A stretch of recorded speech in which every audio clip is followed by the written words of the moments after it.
자비로우신 하나님 아버지, 하나님의 크신 사랑을 진심으로 감사드립니다.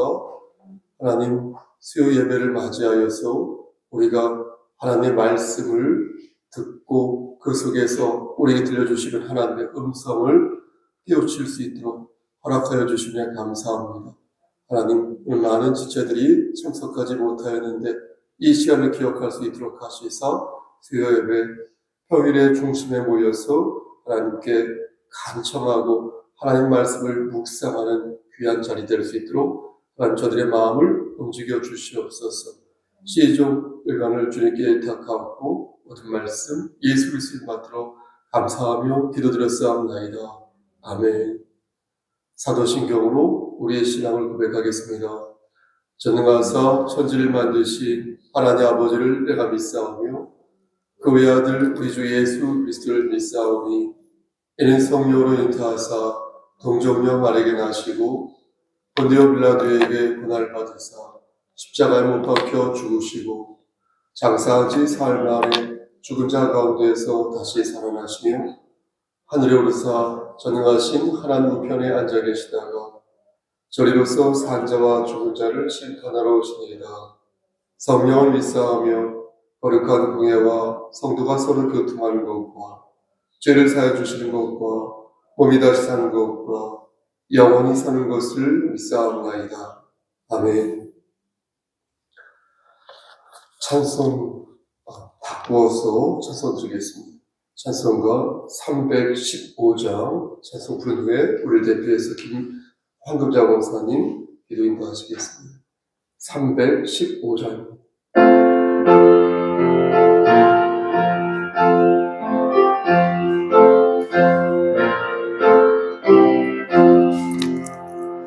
내 주하신 주를 정사랑하고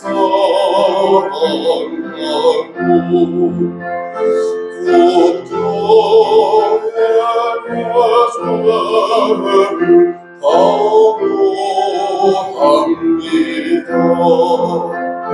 그 은혜를 주신 내 예수시니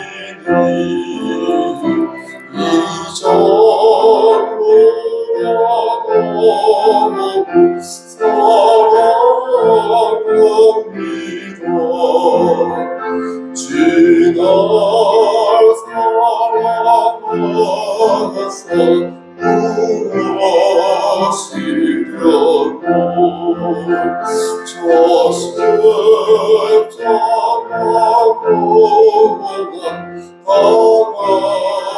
당하셨도다. 기가시면 쏘신 내 죄배로니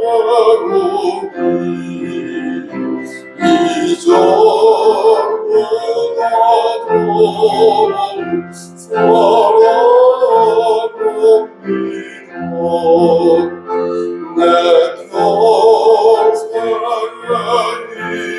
입술 거룩하게 있는 주의 손에 덮은 내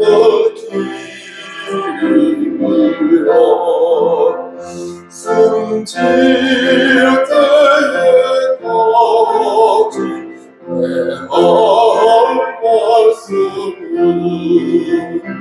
이전보다도 사랑합니다. 그 영광의 나라 나 들어가서 그 풍성한 은혜 늘 감사하리.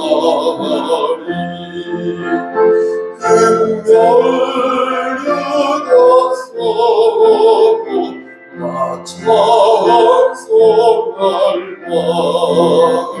이전보다도 사랑합니다.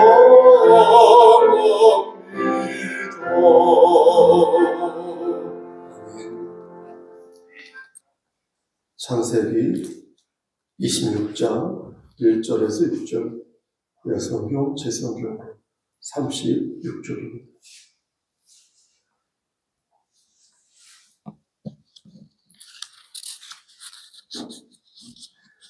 창세기 26장 1절에서 6절 말씀을 봉독하겠습니다.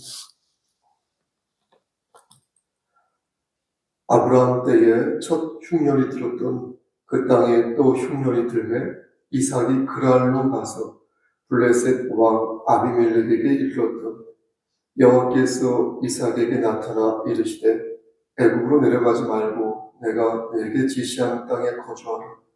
이 땅에 거류하면 내가 너와 함께 있어 내게 복을 주고 내가 이 모든 땅을 너와 내 자손에게 주리라. 내가 내 아버지 아브라함에게 맹세한 것을 이루어 내 자손을 하늘의 별과 같이 번성하게 하며 이 모든 땅을 내 자손에게 주리니 내 자손으로 말미암아 천하 만민이 복을 받으리라. 이는 아브라함이 내 말을 순종하고 내 명령과 내 계명과 내 율례와 내 법들을 지켰음이라 하시니라. 이삭이 그랄에 거주하였더니. 아멘. 하나님, 이 말씀대로 사용하여 주시옵소서. 그리고 간절히 바라는 것은 우리 황 박사님과 그의 가족에게 함께 하시사 영육의 강건함을 지켜주시고 육신의 장막이 벗어지는 그날에 이를 때까지 장중에 붙잡아 주시옵소서. 그의 가족이 말씀 안에서 예비된 목들을 다 받아 누릴 수 있도록 하나님 좀 베풀어 주시고, 특히 우리 황 박사님 기도하는 그 기도 제목들이 모두 하늘에 상달되기를 소원하오니 하나님 뜻 안에서 그 뜻을 펼쳐 주시옵소서. 예수님 이름으로 기도드렸습니다. 아멘. 말씀을 보시기 바랍니다. 우리는 그리스도에게 속한 누구입니까? 그리스도인이기에 내가 지금 어떻습니까? 그리스도인답게 내가 살아가고 있는지 이렇게 물어야 될 것입니다. 그러니까 그리스도 밖에 있는 사람들은 이런 질문을 하지 않겠죠. 그런 질문을 할 이유가 없으니 왜 그렇습니까? 그 사람들은 예수 그리스도와 상관이 없기 때문에 그렇습니다. 그러니까 예수 그리스도와 상관이 없다는 것은 다르게 말씀드리면 예수님으로부터 아무런 약속을 받지 못했다, 이렇게 말씀드릴 수 있겠습니다. 그래서 그런 사람들은 그리스도인답게 사는 것에 대해서 고민합니까? 안 합니까? 고민하지 않습니다. 하지만 여러분들과 저는 어떻습니까? 하나님과 언약을 체결하였기에 내가 지금 언약을 받은 사람답게 살아가고 있는지 고민하게 되는 것입니다. 여러분 보십시오. 무언가를 고민한다는 것은 크게 두 가지 방향에서 생각할 수 있을 것입니다. 하나는 지금 내 생각이 다른 생각인 건지 따져보는 것이죠. 내가 좀 제대로 생각하고 있나? 또 하나는 지금 나의 행실이 다른 행실인가 따져보는 것입니다. 물론 우리의 생각이 모두 실행으로 옮겨지는 것은 아니겠죠. 하지만 사실 여러분 잘 생각해 보십시오. 나의 생각과 나의 행동은 궁극적으로 이렇게 분리된 게 아니라 연결되어 있다는 것입니다. 그래서 내가 생각을 바르게 가지면 결국에는 어떻게 돼요? 노력하게 되어 있어요. 내가 내 마음을 반듯하게 가지고 있으면 결국에는 어떻게 되어 있어요? 행실이 조금씩이라도 발전되게 되어 있다, 나아지게 되어 있다라는 것입니다. 그러나 우리가 생각 자체를 바르게 하지 않으면 어때요? 올바른 행실을 기대할 수가 없는 것입니다. 그 행실조차 기대할 수 없는 것입니다. 기대조차 할 수 없는 것입니다. 가끔 저 사람이 웬일인가 싶은 것은 무엇입니까? 소가 뒷걸음질 치다가 쥐 새끼를 밟는 것이죠. 또 고장난 시계도 하루에 2번은 맞지 않습니까? 그런 얘기인 것입니다. 그러니까 생각은 마음에서부터 나오는 것이니, 그래서 잠언 4장 23절 말씀 보면 뭐라고 말씀합니까? 모든 지킬 만한 것 중에 더 너의 마음을 지키라. 생명의 근원이 이 마음에서 나온다, 이렇게 말씀하고 있지 않습니까? 그리고 로마서 12장 2절 말씀 보면 뭐라고 말씀합니까? 너희는 이 세대를 본받지 말고 오직 마음을 새롭게 함으로 변화를 받아 하나님의 선하시고 기뻐하시고 온전하신 뜻이 무엇인지 분별하도록 하라, 이렇게 말씀하고 있지 않습니까? 이렇게 마음을 지키고 마음을 우리가 이렇게 새롭게 하는 것은 정말로 중요합니다. 그러니 그럼 어떻게 해야 내가 이 마음을 지키고 내 마음을, 내 생각을 새롭게 할 수 있을지를 깊이 고민하고 또 기대해야 하는 것입니다. 또 알아도 계속 듣고 싶고 여러분들이 다 알고 있는 것을 또 얘기한다 할 수 있을지 몰라도 너무나 중요하기 때문에 저는 반복해서 말씀을 전하는 것입니다. 그럼 보십시오, 여러분. 이러한 생각을 우리가 반듯하게 지속하려면 어떻게 해야 할까요? 이러한 생각을 우리가 반듯하게 지속하려면 어떻게 해야 할까요? 제가 작년 가을 9월 15일 이후로 체력이 많이 떨어져서 이런저런 생각으로 머리가 많이 복잡했습니다. 그동안. 제가 운동을 사실 너무 좋아하는데 운동을 해야 하는데 이 왼쪽 발목이 많이 불편해서 이게 안 돼요. 또 혹시 무슨 문제가 일어날까봐 그래서 운동을 최대한 무리하지 않는 범위 내에서 운동을 하고 또 내 관리를 해야겠다는 생각을 가지고 있습니다. 그런데 거기에 더하여 제가 여러분 아시다시피 4월 셋째 주부터 작년 요양원에서 말씀을 전하고 있는데 이제 1년이 지난 것이죠. 그러면서 그 말씀을 전하면서 여러모로 도전을 받고 또 깨닫는 바가 큽니다. 그러면서 그 인간이 가지고 있는 마음, 인간이 가지고 있는 생각과 치매가 여러모로 연동되어 있는 것이 아닐까 하는 부분을 생각하게 되었습니다. 최근에 알게 된 그 치매의 원인으로 루이소체라고 혹시 들어보셨습니까? 이 루이소체라는 단백질이 있는데 이것이 이 뇌신경세포에서 기존에 있었던 단백질입니다. 그러니까 정상적인 단백질, 이름이 어려운데 알파시누클레인이라는 그런 단백질이 뇌에 있는데 이 알파시누클레인이라는 이 단백질이 변형이 되어서 이상한 비정상적인 단백질로 바뀐 것이 바로 루이소체입니다. 이 루이소체라는 이 단백질이 우리 뇌에 점점점 쌓이게 되면 치매가 온다고 하는데 문제는 아직까지 이 루이소체가 왜 이 정상적인 단백질이 왜 비정상적인 단백질로 만들어지고 왜 그렇게 쌓여가는지를 그 원인을 아직 의학자들, 과학자들은 파악하고 있지 못하다는 것입니다. 확실한 것은 무엇이냐? 이 루이소체라는 비정상적인 단백질이 갑자기 하늘에서 떨어져 내려온 것이 아니라 우리 몸속에 이미 존재하고 있었다는 것입니다. 마치 암세포처럼, 이 암세포가 하늘에 떨어진 게 아니지 않습니까? 이 암세포처럼 정체불명의 어떤 원인으로 치매를 일으키는 그런 주범이 되었다는 것입니다. 우리나라에 65세 이상 중에 치매 환자가 약 100만 명, 95만 명 되니까 100만 명이라고 치고 100만 명 정도 있다고 하는데 우리나라의 노인이 65세 넘어가서 약 1000만 명 정도 되거든요. 그러면 1000만 명이라고 치면 100만 명이니까 10명 중에 몇 명입니까? 그렇죠. 10명 중에 1명이 치매 환자다 이렇게 볼 수 있는 것입니다. 그럼 65세 이하에는 치매 환자가 없을까요?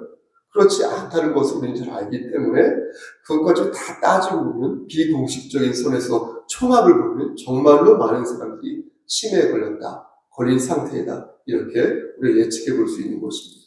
그럼 치매에 걸려서 여러분 보십시오. 치매에 걸려서 그 마음이 오락가락하면 그게 죄가 되는 것일까요? 그때는 어떻게 되는 것일까요? 치매는 내가 의도한 것이 아니라 의학적으로 그렇게 되고 만 것이지 않습니까? 그런데 이렇게 의학적으로 되고만 이 상황에서 내 마음과 생각이 왔다 갔다 하면 하나님께서는 그 마음을 보시고 어떠한 생각을 하실까요? 여러분들도 아시다시피 부모님 요양원에 가면 여러 목사님들과 장로님들과 정말로 많은 권사님들과 집사님들이 있어요. 본인이 권사인지 집사인지 장로인지 헷갈려 하시는 분도 계세요. 정말로 많은 분들이 있는데 한 20여 명 정도. 근데 이분들하고 같이 예배를 드리면서 이분들이 사도신경을 못 외십니다. 주기도문을 못 외십니다. 그러면 그분들이 처음부터 사도신경을 못 외고 주기도문을 처음부터 못 외셨던 것일까요? 아마 그러지 않았을 것입니다. 그런데 그분들이 그것을 기억하지 못하는 이유는 의학적으로 문제가 있어서 그런 것이니 이걸 가지고 뭐라 말할 수 없는 거 아니겠습니까? 저도 뭐라 말할 수 없습니다. 해서는 안 된다고 생각합니다. 잊어버릴 수 있죠. 며칠 전에 제가 새벽에 일어나서 이렇게 강설 대본을 다듬고 이제 녹음을 저는 새벽에 하거든요. 그래야 된다고 보기 때문에 녹음을 하였는데 자꾸만 여러분들이 믿으실지 안 믿으실지 모르겠는데 자꾸만 주의 기도가 틀리는 것입니다. 그래서 안 되겠다 싶어서 오늘 왜 이러지 해서 사도신경으로 바꿔서 했는데 그것도 자꾸만 버벅거리는 것입니다. 목사가. 그래서 수차례 녹음을 다시 하였습니다. 그런데 나중에 다 잘하고 나서 축도를 하는데 아니 갑자기 축도의 문구가 생각이 나지 않는 것이에요. 그러니까 제 등골이 오싹해지면서 문득 요양원에 계신 여러 그분들, 그 어르신들의 얼굴들이 떠오르는 것입니다. 저로서는 참으로 당혹스러웠는데요. 함부로 이렇게 말을 하면 그게 또 부메랑이 돼서 나에게도 돌아올 수 있겠다는 생각이 들어서 정말로 내 입단속을 해야겠다는 생각도 들었던 것입니다. 그러니까 여러분 보십시오. 치매에 걸리고 싶은 사람이 누가 있겠습니까? 어눌하게 이렇게 말을 어눌하게 하고 싶은 사람이 대체 누가 있겠습니까? 몇 명이나 되겠습니까? 누가 자신의 생각을 본의 아니게 지우고 싶겠습니까? 그런 사람이 어디 있습니까? 한 치 앞도 내다볼 수 없는 우리의 어떤 무엇입니까? 우리의 어떤 존재론적인 연약성을 생각할 때에 내 마음은 원인데 이 마음과 이 생각을 잘 지켜낼 수 있을지 여러분 불안하지 않으십니까? 이 불안함은 저만의 생각입니까? 하지만 우리는 이럴 때 하나님의 성품을 생각해야 할 것입니다. 우리의 총기가 흐려지고 이게 안 흐려지겠습니까? 갈수록 흐려지죠. 우리의 총기가 흐려지고 우리의 마음이 본의 아니게 오락가락할 때에 하나님께서 보시는 것은 우리의 마음의 중심이니 하나님께서는 그 중심을 보시고 우리를 외면치 아니하신다는 것을 우리는 믿어야 한다는 것입니다. 그럼 하나님은 그렇다 치고 우리의 중심이 변하지 않을 거라는 것을 우리는 무슨 근거로 믿습니까? 여러분 이해되십니까? 하나님은 그러신 분이니까 하나님의 성품은 그러신 분인데 우리 그렇지 않잖아요? 하나님은 그러신 분인데 그렇게 치고 우리의 중심이 변하지 않을 거라는 그것을 우리는 무슨 근거로 확신할 수 있느냐? 저는 요양원에서 그것을 또한 발견하는 것입니다. 구체적으로 뭐라고 형용할 수는 없겠습니다. 여러분들에게. 단어로 콕 집어서 말씀드리고 싶은데 그럴 만한 영향이 되지 않습니다. 하지만 하나님을 향한 저들의 마음이 하나님의 사랑으로 세워지고 있다는 것을 눈으로 보는 것입니다. 이것은 저들의 확신이 그런 저들의 확신과 어떤 저들의 믿음 때문이라기보다 저 사람들 너무나 연약하거든요. 제가 볼 때도 육신적으로 그분들이 가지고 있는 어떤 의지와 결연한 믿음 때문이 아니라 하나님의 은혜로 본다는 것입니다. 그러니까 하나님의 은혜이니 생각이 이렇게 지우개처럼 지어져 있다 혹은 비어져 있다가도 문득 가만히 보면은 별처럼 빛나는 정말로 별처럼 빛나는 정말이에요 여러분. 정말로 별처럼 빛나는 그들의 눈동자를 볼 수 있는 것입니다. 별처럼 빛나는 눈동자. 저만 경험한 경험이겠죠? 정말로 볼 수 없는, 딴 데서 볼 수 없는 별처럼 빛나는 눈동자를 가지고 있다. 다시 말씀드려서 하나님을 향한 저와 여러분들의 마음은 우리의 인지 능력에만 달려있는 게 아니라 여러분, 우리의 영혼과, 잘 들으십시오. 우리의 영혼과 우리의 존재 전반에 걸쳐 있다는 것입니다. 그래서 우리의 육신이 연약하면 연약해질수록 우리를 향하신 하나님의 그 사랑과 그 자비 또한 비례하여 커진다는 거예요. 내가 연약하고 내가 병들어서 골골댈수록 하나님이 우리를 향하신 그 사랑은 또한 더 커지고 더 깊어진다는 것이에요. 그 힘을 발휘하신다. 하나님의 성품을 생각할 때도 그렇습니다. 하나님께서는 우리의 연약함을 보실 때 외면하실 분이 아니지 않습니까? 그러니 우리의 뇌 비정상적인 루이소체라는 그 단백질이 우리 몸에 이렇게 자리했다 하더라도 내 몸의 세포가 돌연변이의 세포로 바뀌었다 하더라도 나 몰라라 하실 분이 아니라 하나님께서. 그러므로 우리는 약할 때 강함을 주시는 하나님을 어떻게 해야 되겠습니까? 더 의지해야 합니다. 그렇게 할 때 비로소 우리의 마음과 생각이 역시 본의 아니게 더 단단해질 수 있다는 것입니다. 그럼 이 번뜩이는 생각이 구체적으로 무엇인지 오늘 본문도 좀 봐야겠죠? 오늘 본문을 들어서 여러분들에게 설명하도록 하겠습니다.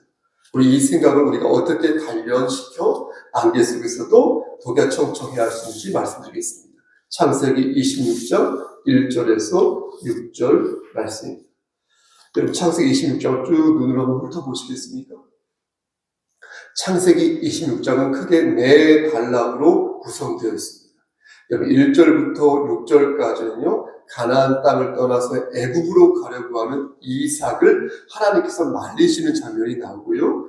또 7절부터 11절까지는요, 애굽에 가지 않고 그랄 땅에 머문 이삭이 아버지 아브라함처럼 자신의 아내를 자신의 아내를 누이라고 속이는 장면이 나옵니다. 그리고 12절부터 33절까지는 하나님의 말씀에 순종한 이삭을 하나님께서 축복하시는 장면이 나오고요. 그리고 마지막으로 34절과 35절은 에서가 이방인의 딸들과 중혼을 함으로써 이삭과 그의 아내 리브가에게 큰 수치심을 안긴다. 이런 내용이 나옵니다. 그런데 오늘 본문, 읽은 말씀, 오늘 본문은 말씀드린 것처럼 가나안 땅을 떠나서 어디로 간다고요? 그렇죠. 애굽. 이삭이 애굽으로 가려는 그 이삭의 모습이 나오는데, 이삭이 그렇게 하려고 한 이유는 가나안 땅에 흉년이 들었기 때문에 맞습니다. 흉년이 들었기 때문에 그렇습니다. 이때가 지금부터 2090년경이었는데요.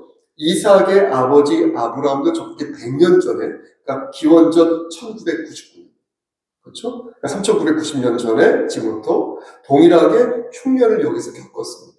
그러니까 아버지 아브라함처럼 아들 이삭도 100년 만에 흉년을 경험하게 된 것입니다. 오늘날로 표현하자면 뭡니까? 경기가 너무 안 좋은 거예요. 너무 안 좋아서 폭망한 것입니다. 이럴 때는 우리나라 가장이 어떻습니까? 보통 베트남에 가거나 전쟁터에 나가거나 사우디아라비아 중동에 가거나 그래서 달러를 벌어오지 않습니까? 돈을 벌어오지 않습니까? 이삭도 한 집안의 가장으로서 특단의 조치를 취해야겠다는 마음을 먹었으니 가나안 땅, 그러니까 우리가 팔레스타인이죠. 이 팔레스타인 지방을 떠나서 이집트 있죠? 애굽으로 이주하였던 것입니다. 그런데 애굽으로 가기 전에 우리 아까 황 원사님 살짝 말씀하셨는데 가기 전에 그 경계선에 어떤 땅이 있었다고요? 그랄이라는 땅이 있었는데 이 땅은 가나안의 남동쪽 맞습니까, 목사님? 남쪽, 그러니까 지중해 쪽으로 붙어서 동쪽, 남동쪽에 있는 위치가 거기에 그랄이라는 땅이 있습니다. 그러니까 그 남동쪽 쪽으로 좀 더 왼쪽으로 가면은 오른편이죠. 오른편으로 가면 여기 블레셋이라는 나라가 있으니까 곧바로 지중해와 블레셋 그 경계에 그랄이라는 땅이 있는 것입니다. 꼭 한번 가보고 싶은데요, 저도요. 책으로만 보지 않고. 아무튼 근데 그 지중해가 나온 그 지역이 아무래도 어떻습니까? 그러니까 곡창지대라고 합니다. 아주 유명한 곳인데, 근데 거기에도 비가 안 온 것이고, 그나마 곡창지대니까 좀 낫겠다 싶어서 이 아브라함의 아들 이삭이 어때요? 그쪽으로 이주를 한 것입니다. 거기서 어느 정도 머물러 있다가 바로 블레셋으로 이렇게 이주할 생각을 가졌던 것입니다. 그런데 2절 말씀을 보면 여호와께서 이삭에게 애굽으로 가지 말라 이렇게 명령하십니다. 그렇죠? 그렇게 말씀하신 이유가 무엇이겠습니까? 그 이유는 아직 네가 가나안 땅에 갈 때가 안 됐다 이렇게 말씀하시는 것이고요. 또 네가 지금 이때 가면 가나안 땅의 우상들이 너무나 많으니까 환경적으로 볼 때, 신앙적으로 볼 때 그거 아니다 이렇게 생각하시는 것입니다. 그러면 하나님께서 뭐라고 말씀하셨습니까? 3절 말씀 보시겠습니까? 3절에서 이렇게 말씀하십니다. 이 땅에 어떻게 하라? 거류하라. 그렇죠. 거류하라 이렇게 말씀하셨습니다. 그러니까 돌려서 하나님께서 말씀하신 것이 아니라 분명하게 콕 집어서 말씀하신 것이니 이것은 분명 명령이라 이렇게 말씀드릴 수 있겠습니다. 그럼 이 땅이 어디입니까? 말씀드린 것처럼 이 땅은, 그 땅은 바로 그랄이니 그랄은 분명 가나안 땅인 것입니다. 그러니까 하나님께서는 약속의 땅 가나안을 벗어나지 말라 이렇게 분명히 명령하신 것입니다. 그리고 그 이유는 하나님의 뜻에 있으니 하나님이 그렇게 뜻을 세우신 이유는 바로 하나님의 언약 때문이었던 것입니다.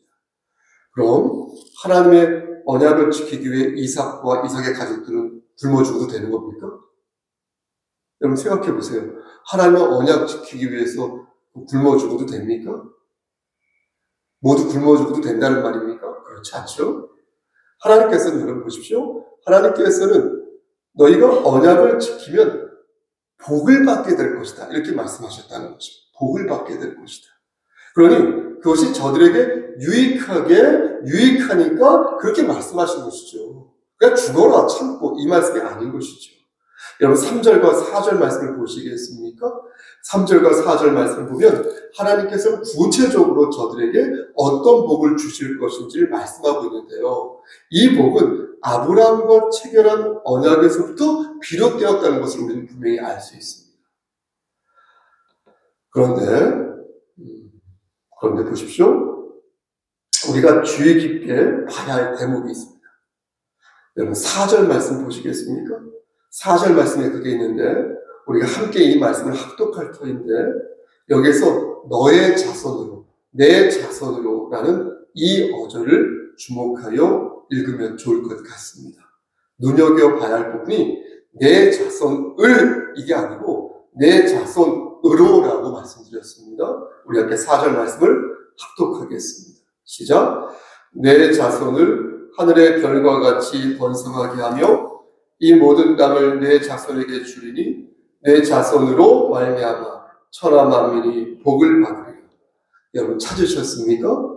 하나님께서는 내 자손을 번성케 하시겠다라고 말씀하시죠. 그러면서 내 자손으로, 너의 자손으로 말미암아 천하 만민이 복을 받을 것이다. 이렇게 말씀하신 것입니다. 그런데 여러분 아십니까? 창세기 12장 2절과 3절 말씀을 보면 하나님의 복을 받는 대상이 조금 다르게 나와 있습니다.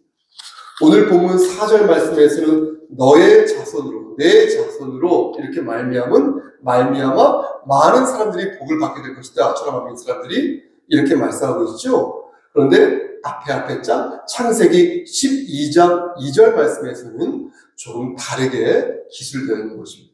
우리 함께 이 말씀도 찾아서 읽어보도록 하겠습니다.